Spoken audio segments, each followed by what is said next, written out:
नमस्कार दोस्तों, इजराइल और फिलिस्तीन के बीच सालों पुरानी आग एक बार फिर से भड़क चुकी है, यानी फिर से युद्ध शुरू हो चुका है। 7 अक्टूबर 2023 को समय सुबह 6:30 पर जब इजराइल के लोग चैन की नींद सो रहे थे, तभी अचानक हजारों की संख्या में रॉकेट दागकर हमला बोल दिया जाता है। चारों तरफ अफरा तफरी मच जाती है। जी न्यूज के अनुसार 20 मिनट के अंदर इजराइल पर करीब 5000 रॉकेट दागे गए थे, जिसमें हजारों की संख्या में लोग मारे गए थे और न जाने कितने लोग घायल हो गए थे। इंडिया न्यूज की रिपोर्ट माने तो अब तक 3000 से भी अधिक मौतें हो चुकी है। बता दें कि यह हमला पहली बार नहीं हुआ है, जबकि पिछले कई दशकों से ऐसा चलता आ रहा है, लेकिन इस बार वाला अटैक सबसे भयानक और खतरनाक माना जा रहा है। ऐसा ही हमला आज से 50 साल पहले यानी साल 1973 में हुआ था। मिस्र और सीरियाई ने मिलकर इजराइल पर ये सरप्राइज अटैक किया था, जिसे योम किपुर युद्ध बुलाया जाता है। दरअसल ये जंग पिछले 4 दिनों से इजराइल और फिलिस्तीन के आतंकी संगठन हमास के बीच छिड़ा हुआ है। शुरुआत हमास की तरफ से की गई थी, लेकिन अब सवाल ये उठता है कि इस जंग का कारण क्या है और ये हमास क्या है। तो आइए जानते हैं विस्तार से। दरअसल इजराइल और फिलिस्तीन का संघर्ष कोई नया नहीं है। इनके संघर्ष की कहानी दशकों पुरानी है। वेस्ट बैंक और गाजा का इलाका हमेशा से ही इन दोनों इजराइल और फिलिस्तीन के बीच खूनी जंग का मुख्य कारण रहा है। साल 1948 से पहले इजराइल नाम का कोई भी भूभाग अस्तित्व में नहीं था। ब्रिटेन ने अरब देश को 2 भागों में बांट दिया। अभी जहाँ इजराइल देश बना है, पहले वो फिलिस्तीन था। पूरा इलाका इस्लाम धर्म से प्रभावित था, लेकिन ब्रिटिश समेत दुनिया की अन्य ताकतों ने फिलिस्तीन को 3 भागों में बांट दिया। विश्व के इतिहास में ये पहला मौका था जब यहूदियों के लिए एक स्थायी ठिकाना बनाया गया था। इजराइल नाम से उनके लिए एक देश बनाया गया।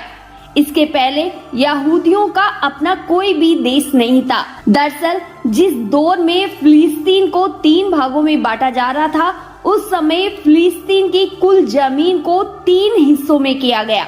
पहला हिस्सा यानी कुल जमीन का 44% इजराइल को दे दिया गया, 48% फिलिस्तीनियों के हिस्से आया और बाकी 8% हिस्सा यूएन ने अपने कब्जे में रखा। इस पर न तो इजराइल का हक था और न ही फिलिस्तीन का था। यहीं से सारा विवाद शुरू होता है। अब सवाल ये है कि इजराइल और फिलिस्तीन के बीच हमास कौन है।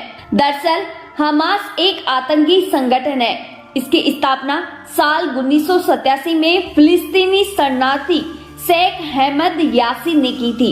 हमास का उद्देश्य इजराइल को एक इस्लामिक राज्य में स्थापित करना है। साल 1988 में हमास ने पुष्टि की थी कि इसकी स्थापना केवल फिलिस्तीन को मुक्ति दिलाने के लिए की गई है। साल 1992 में इसके सशस्त्र विभाग का गठन हुआ था। फिर साल 1993 से लेकर साल 2006 तक हमास लगातार इजराइल पर हमले करते आ रहा है। 2007 में गाजा पट्टी पर पूरी तरह से हमास सरकार का अधिकार है। कनाडा, यूरोपीय संघ, इजराइल, जापान और संयुक्त राज्य अमेरिका हमास को एक आतंकवादी संगठन मानते हैं, तो वहीं ब्राजील, चीन, मिस्र, ईरान, नॉर्वे, कतर, रूस, सीरिया और तुर्की इसे आतंकी संगठन नहीं मानते हैं। साल 2021 में भी हमास ने इजराइल पर रॉकेट से हमले किए थे। अब फिलहाल 7 अक्टूबर को हमास ने इजराइल पर फिर से अचानक जल, थल और वायु मार्ग से कत्लेआम हंगामा मचा दिया है। इसका मुख्य कारण गाजा पट्टी है।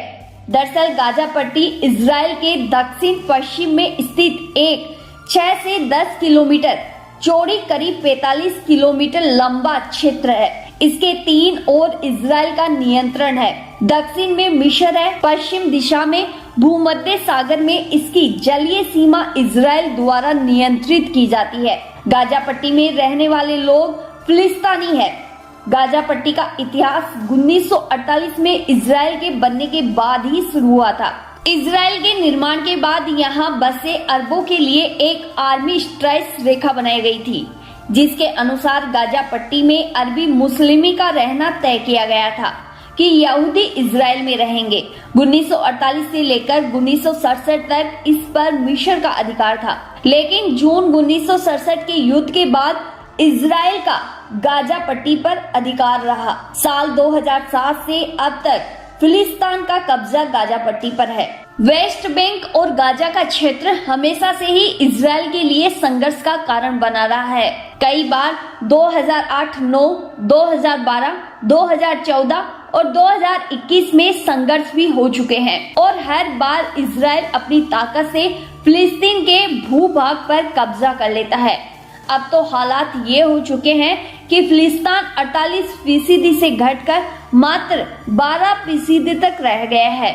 लेकिन दोस्तों, सोचने वाली बात ये है कि इजराइल की जो बड़ी बड़ी न्यूज एजेंसियां हैं, खुफिया एजेंसियां हैं, उनको इस बात की कानो कान खबर क्यों नहीं लगी? इसके पीछे का क्या कारण है, अभी भी वो निकलकर सामने नहीं आया है। फिलहाल अभी के जो हालात हैं, यानी ये हमला इतना खतरनाक है कि इसको शब्दों में बयां करना आसान नहीं है। हमास ने इस हमले का नाम ऑपरेशन अल अक्सा फ्लड रखा है। हमास ने अल अक्सा मस्जिद को लेकर ये हमला किया है। अब इजराइल ने इस हमले का मुंह तोड़ जवाब देने की ठान ली है और बदले में इजराइल ने गाजा पट्टी पर हमला कर दिया। बिजली, भोजन और ईंधन की आपूर्ति को भी कट कर दिया है। साथ ही व्यापारिक टनल और हमास के क्रिप्टो अकाउंट को भी बंद कर दिया है, जिससे अब फिलिस्तीन की समस्याएं बढ़ने लगी है। लेकिन बड़े अफसोस की बात यह है दोस्तों कि जहां ये हमला तीसरे विश्व युद्ध की तरफ इशारा करता नजर आ रहा है, वहीं कई देश इस हमले का जश्न मनाते दिख रहे हैं। दुश्मनी कितनी भी बड़ी क्यों ना हो, लेकिन निर्दोष लोगों की मौत पर जश्न मनाना क्या अच्छी बात है? औरतों के साथ बदसलूकी और बच्चों को बड़ी बेरहमी के साथ मार देना, क्या ये खुशी की बात है? क्या सच में मानवता नष्ट हो रही है? सोशल मीडिया पर ऐसी कई खबरें देखने को मिल जाएगी जहां इस हमले की तारीफें की जा रही है, इसकी प्रशंसा की जा रही है, इसका जश्न मनाया जा रहा है। जरा सोच कर देखिए, उन लोगों की जगह हम होते तो क्या होता हमारा?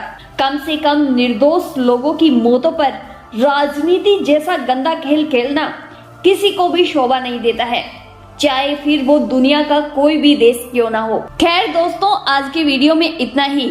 आपकी क्या राय है इस हमले को लेकर? कमेंट कर जरूर बताइएगा। साथ ही ये भी बताइएगा कि क्या इस हमले पर जश्न मनाना ठीक है या राजनीति करना ठीक है? आपको क्या लगता है? कमेंट बॉक्स में जरूर बताइएगा। मिलते हैं अगले वीडियो में, जब तक धन्यवाद।